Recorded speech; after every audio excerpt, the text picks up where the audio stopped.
very completely. Iran's naval power has been sunk. It's on the bottom of the sea. It's almost 50 ships. I was just notified it's 51 ships. I didn't know they had that many. Didn't last very long. And these are fighting vessels. They're meant to fight, but they're not meant to fight against us. We continue to target Iran's drone and missile capabilities. Their drones are way down. Their drone manufacturing has been hit starting today. We know all of the places they manufacture the drones, and they're being hit one after another.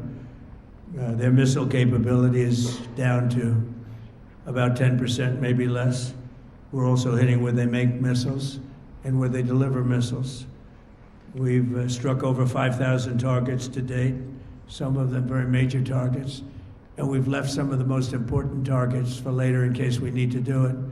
If we hit them, it's going to take many years for them to be rebuilt, having to do with electricity production and many other things, so we're not looking to do that if we don't have to.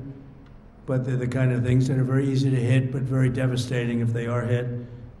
We are waiting to see what happens before we hit them.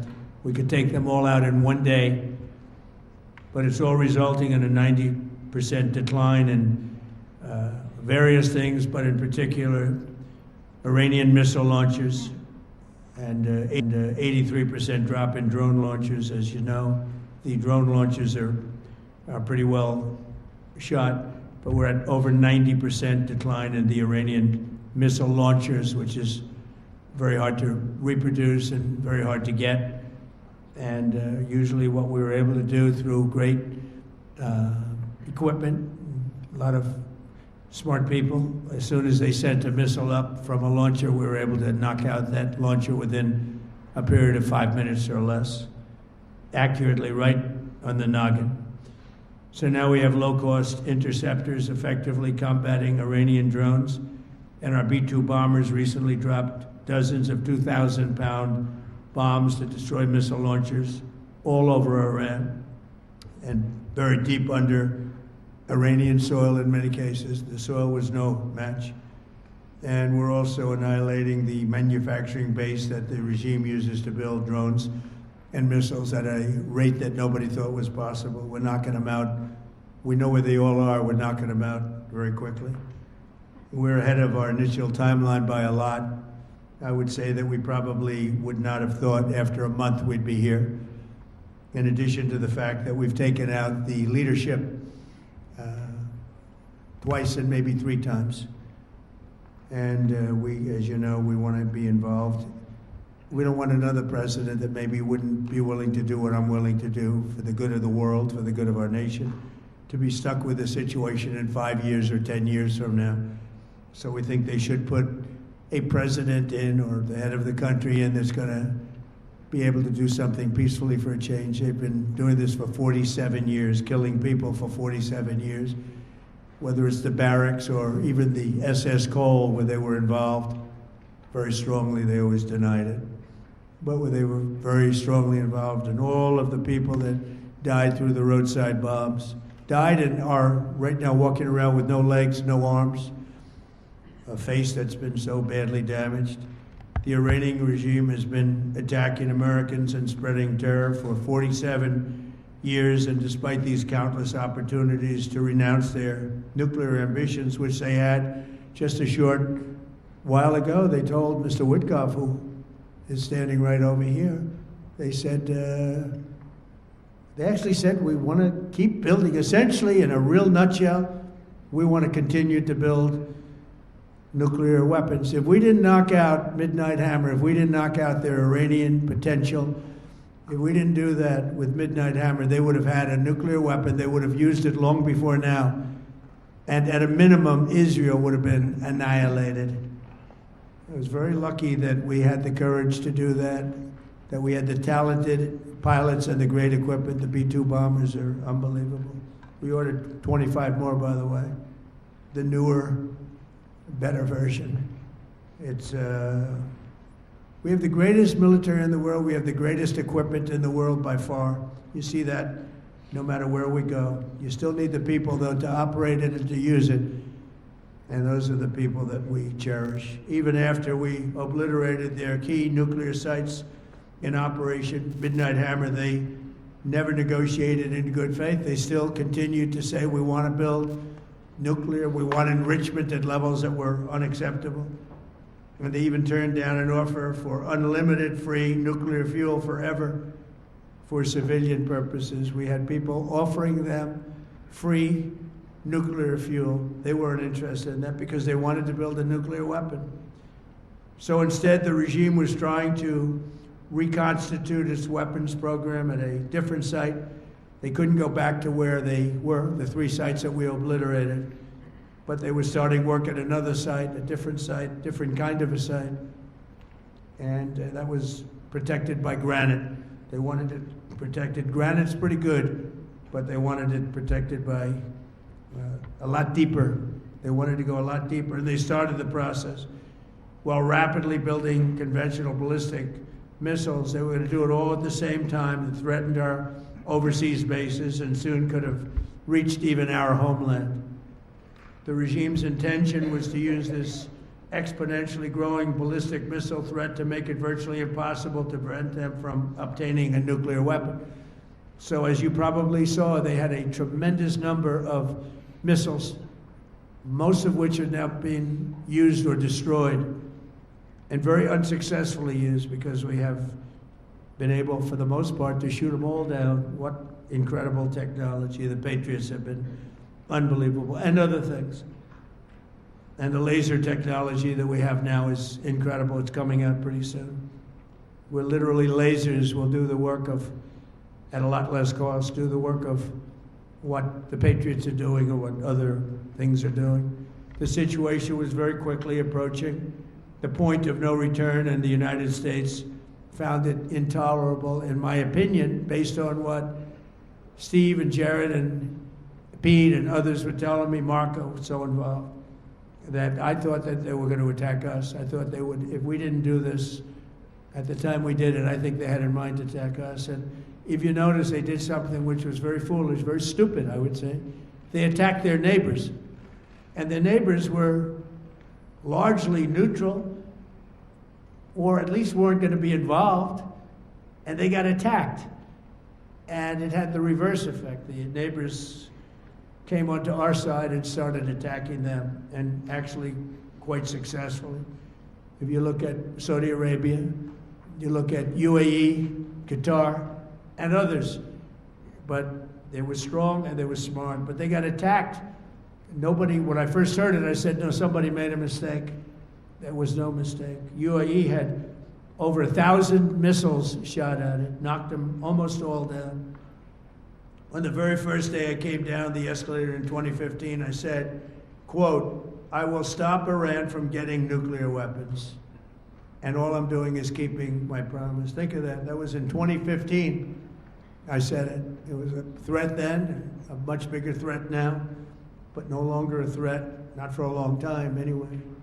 We want to keep it that way. As we continue Operation Epic Fury, we're also focused on keeping energy and oil flowing to the world.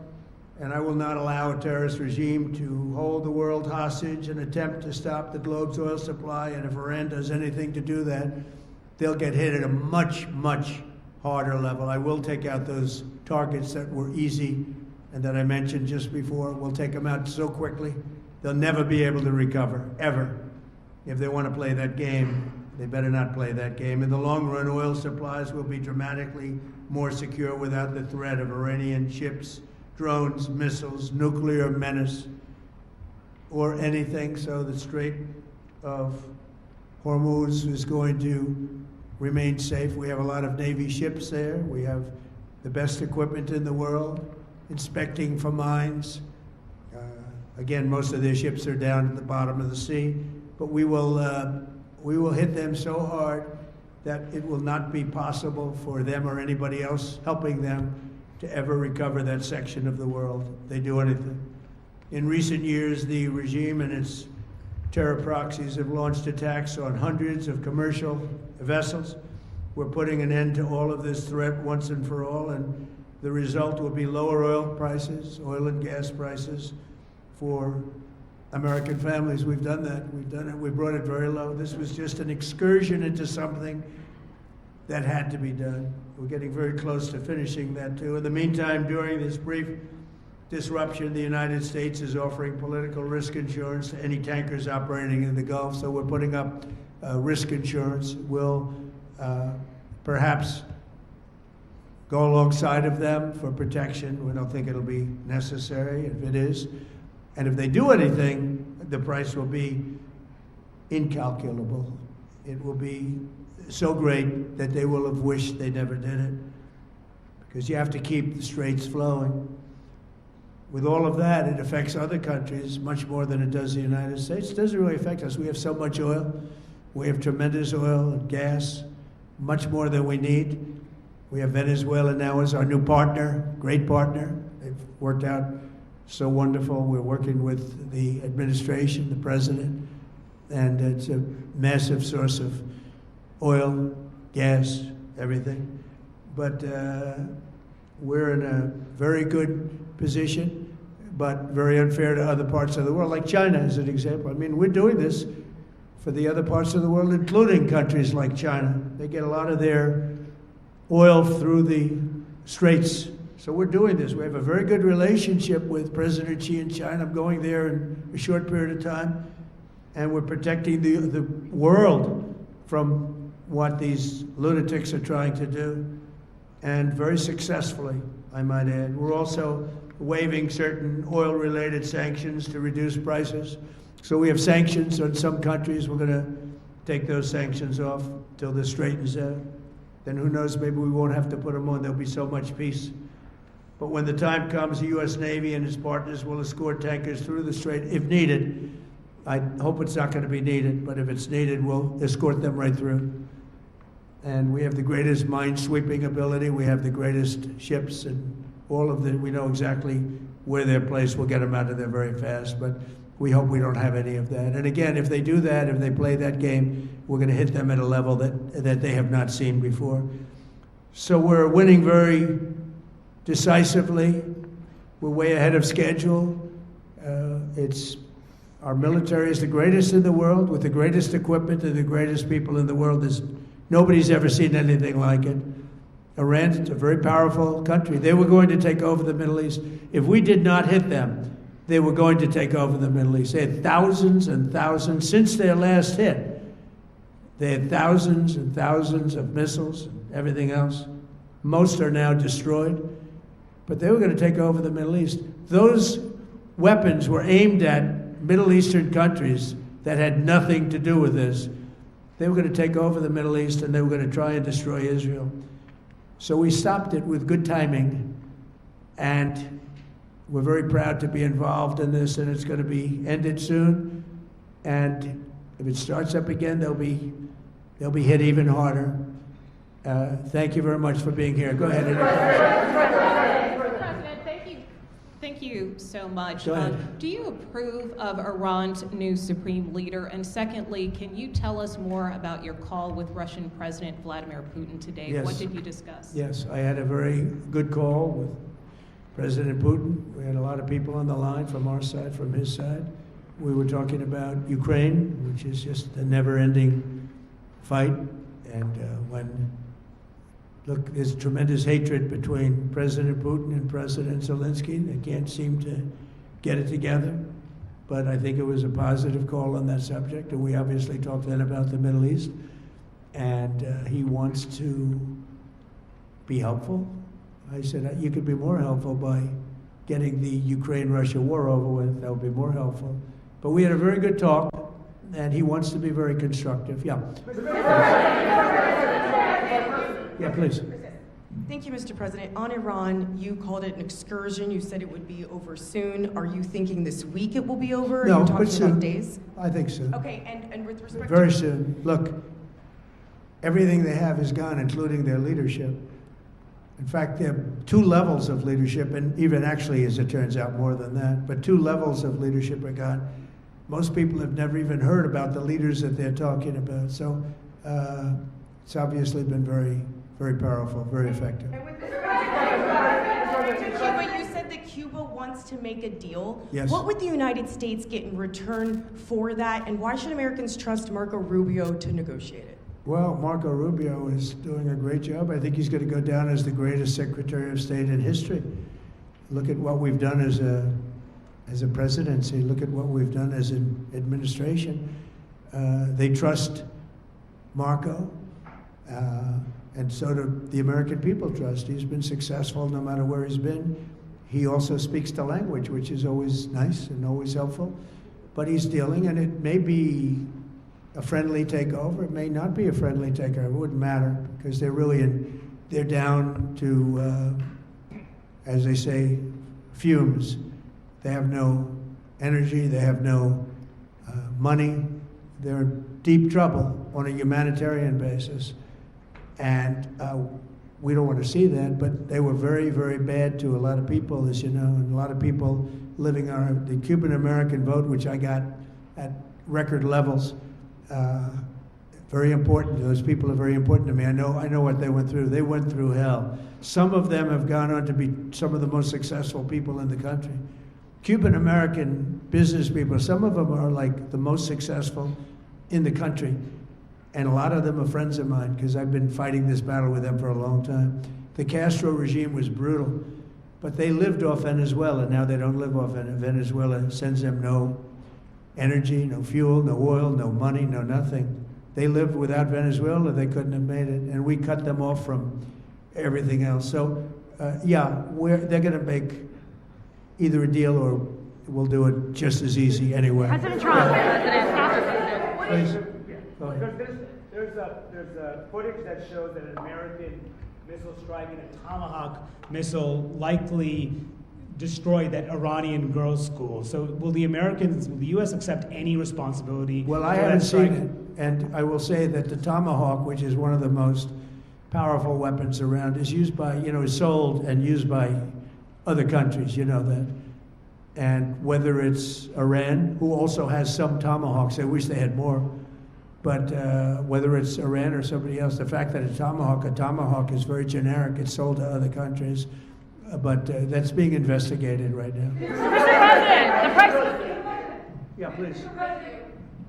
Thank you. Mr. President, you've said the war is, quote, very complete, but your defense secretary says this is just the beginning. So which is it, and how long should Americans be prepared Well, I think for you could this say war it to last both. for? It's the beginning of building a new country, but they have no Navy, they have no Air Force, they have no anti-aircraft equipment. It's all been blown up. They have no radar, no communications, and they have no leadership. It's all gone.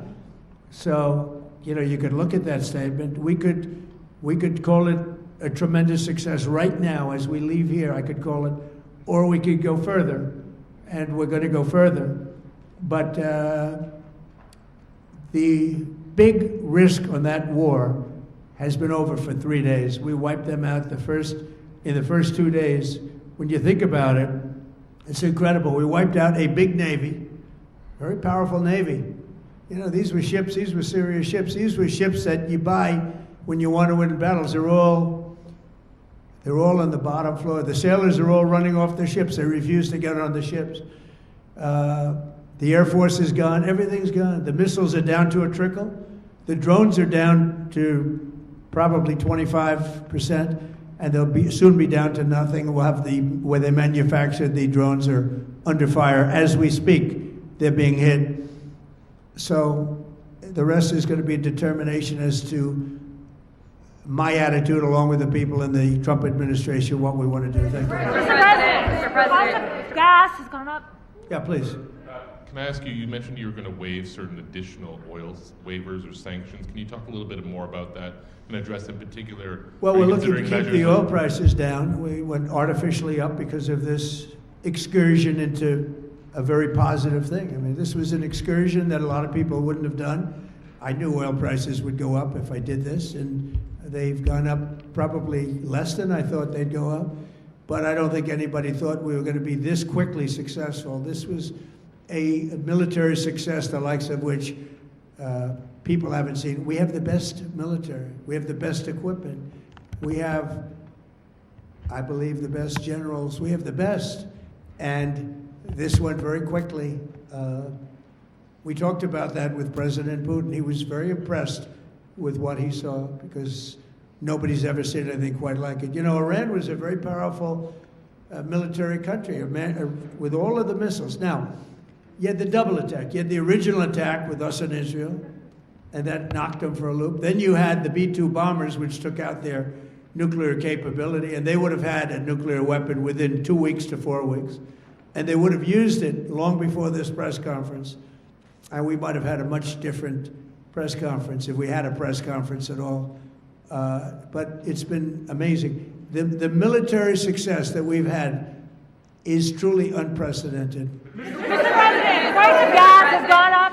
You said you've told your congressional colleagues that you will not sign any piece of legislation until the Save America Act is passed. Does that include the confirmation of Senator Mullen as your next DHS secretary? Does that mean a DHS funding bill? And Senator Thune said today it's not a matter of whether or not your Republican colleagues agree with the policy, it's about changing the process. In other words, getting rid of the filibuster to get there. So in order to get it, you're going to need Democrat votes. And what we're saying is the Save America, not the SAVE Act, which nobody knew what it was, the Save America Act. The Save America Act. And that's voter ID. We want voter ID. We want to be able to see a picture of the voter. We want to be able to see that the voter is legitimate. We want, very importantly, confirmation that this voter is a citizen of the United States of America, and we want no mail-in ballot scams. So we have exceptions for the military, for sick, for disabled, and for people that are away, business trips or whatever. Even vacations will be very liberal in that. We've added 2 things to it: no men and women's sports and no transgender mutilization of our children. We don't want it's mutilization of our children, and we don't want that. So we added those 2 things. That's the 5 points. We have 5 very good points. It polls at 86% with Democrats. Think of that. The overall vote is 86%. With Republicans, it's 98%. And the only one opposed to it is a Democrat leadership because they cheat. They want to cheat. So we added those 2 points. We're going for the gold, and we're going to have to fight like hell. Now, certain things will happen. Certain things will take place. I'm here to do a great job for the country. But we don't have a country if we're going to have elections that are so corrupt and so dishonest like we've witnessed over the last period of time. Are you saying that You know, as an example, virtually nobody has a system of mail-in ballots like we have. No other country in the world. France went away from it. They all went. You know why? Because it's corrupt. And Jimmy Carter, when he had a commission, frankly, I think it's probably the best thing Jimmy Carter did. He said, you can't have mail-in voting because it's inherently dishonest. And it's turned out to be totally dishonest, and we're going to fight for it. Mr. President. Thank you so much for taking our questions. Has Iran activated any sleeper cells inside the U.S.? There's reports that they have pressed that trigger button to activate those cells, at least abroad. Well, they've been trying for a long time. We've been very much on top of it. One of the things we have to do is get the Democrats to stop the Democrat shutdown, because, as you know, the apparatus that looks into that, Schumer and the Democrats have shut it down, which tells you they probably hate our country a lot. But the Democrats have to open that up. But we've got very, very good intelligence into that. We know a lot of different things that have happened that have been very bad. A lot of them came in during the Biden open border period, but we have them under, we've got them, we're watching every single one of them. Yeah, we know a lot about them. The biggest problem we have is the Democrat shutdown. We know a lot about them, but the shutdown doesn't allow us to do what we have to do. And then this new Supreme Leader, do you have to take him out? Does he have a target on his back? You mean the new Supreme Leader? You mean the son? How can there be an Iran with Well, another I don't want to say that, but you know, I was disappointed because we think it's going to lead to just more of the same problem for the country. So I was disappointed to see their choice. Mr. President. Thank you, sir. You've said you have someone in mind to be the new Iranian leadership, if not the Ayatollah's son.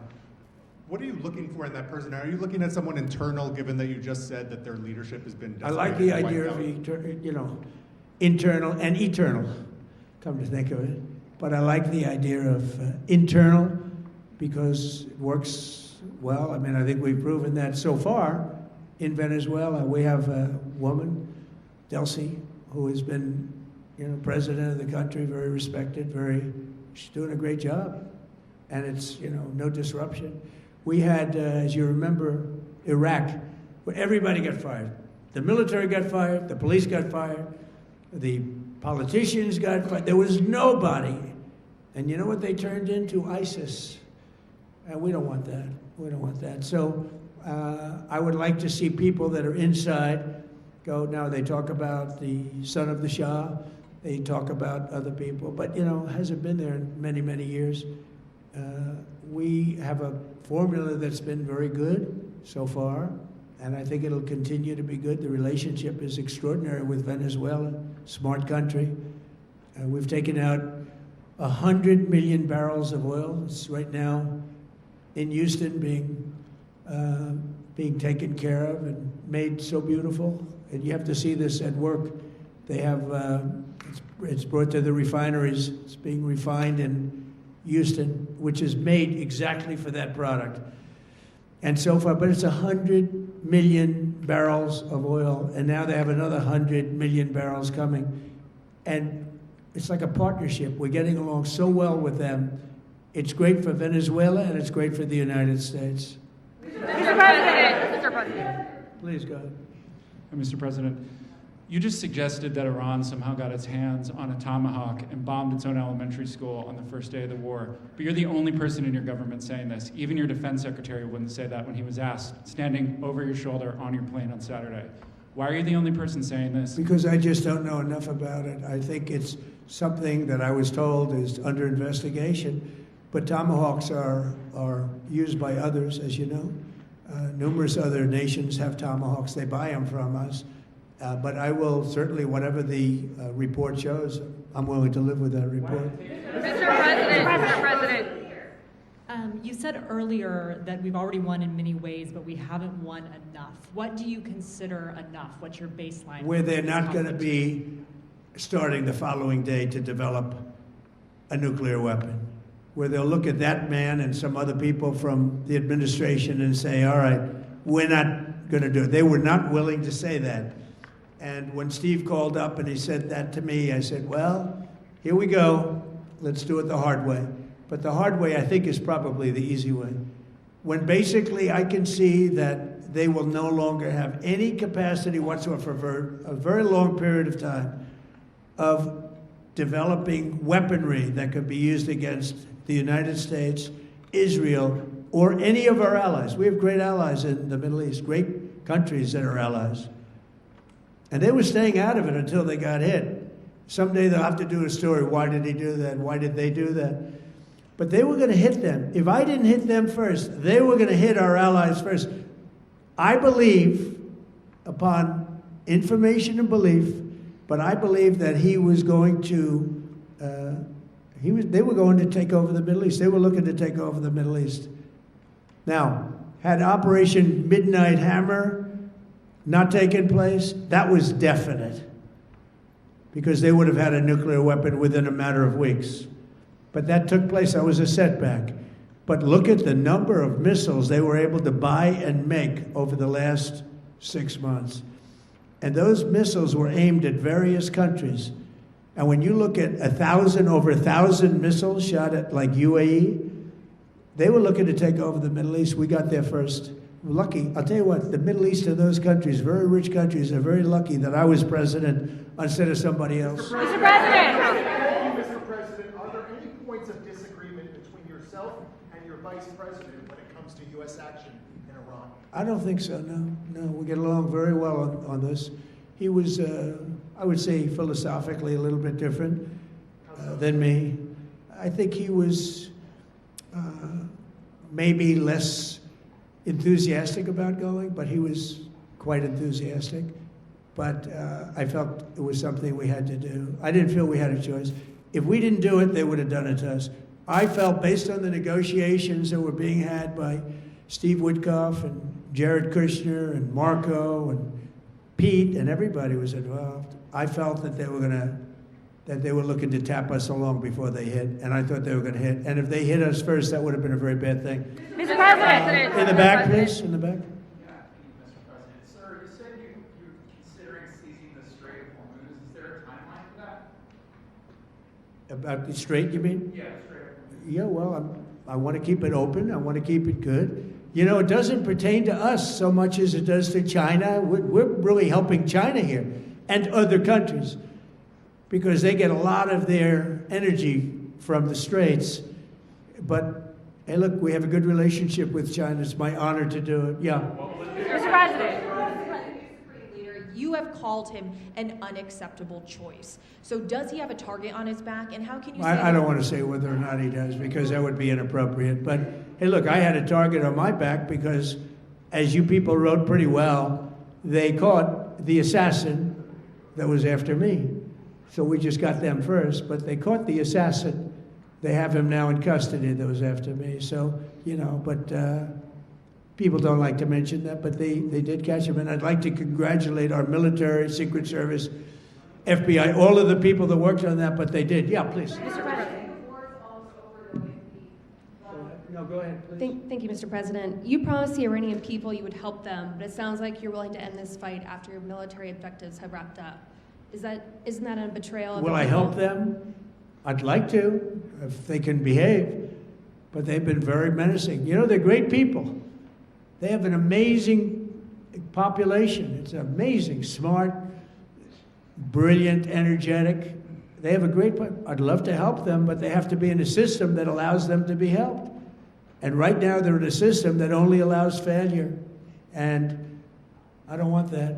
And I want a system that's not going to be attacking us. We want a system that can lead to many years of peace. And if we can't have that, we might as well get it over with right now. Yeah, please. Thank you, Mr. President. As of today, there have been 8 U.S. military fatalities associated with the war in Iran. How many American deaths are you willing to have in this war? Well, as I said before, when you have conflicts like this, you always have death. And I was at Dover yesterday. I met the parents, and they were unbelievable people. They were unbelievable people, but they all had one thing in common. They said to me one thing, every single one, finish the job, sir. Please finish the job. And I'll leave you at that. Thank you very much.